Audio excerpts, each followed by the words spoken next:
Hello and welcome to this quick tip. This quick tip is for those of you that may have bumped into this problem. This is around these kind of models here. This is the Red Devil RD105. I got this one from Banggood. I'll put a link in the description.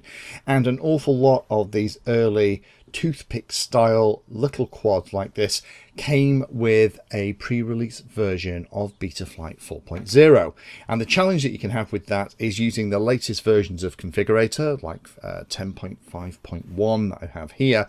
If you go into the modes tab, then you have some really weird stuff happening, and that's because the latest version of Betaflight Configurator doesn't know how to talk to that pre-release version of Betaflight 4.0. Now there's a couple of things you can do to sort this out. You can update the version of Betaflight on this little quadcopter using the normal method, but before you do that you probably have to do a diff command in the CLI, save all the information down, and then try and pick your way through the differences between the version that's on the model and the latest version that you've flashed, 4.02, 4.03, whatever it is that you've actually put on here. Now, if this is your model and you bump into this, then that's probably the best option. But there is a much easier way to get onto the model to just set it up if you intend to just set this thing up and then just go out and fly it until it finally gives up the ghost.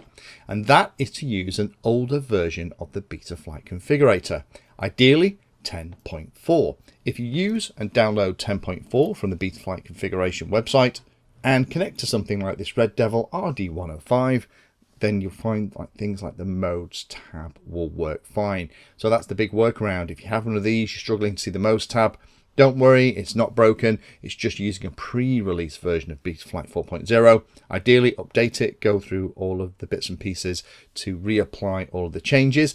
Some of the manufacturers of these things actually post those diff files for the different versions of Betaflight.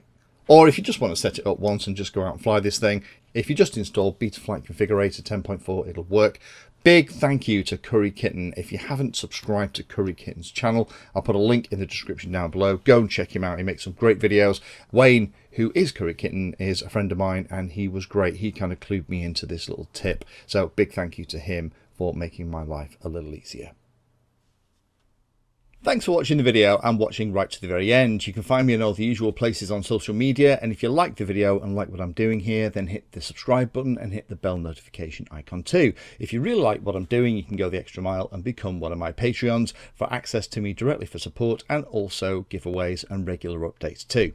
If you're looking for particular content, then check out the playlist. I organize all of my videos into playlists, so if you're looking for a particular topic, you can find everything here. If it's called Introduction To, it's designed to start very simply and build on that simple introduction to teach you all about it. If it's called For Beginners, then that is really aimed at people who are brand new to that part of the hobby.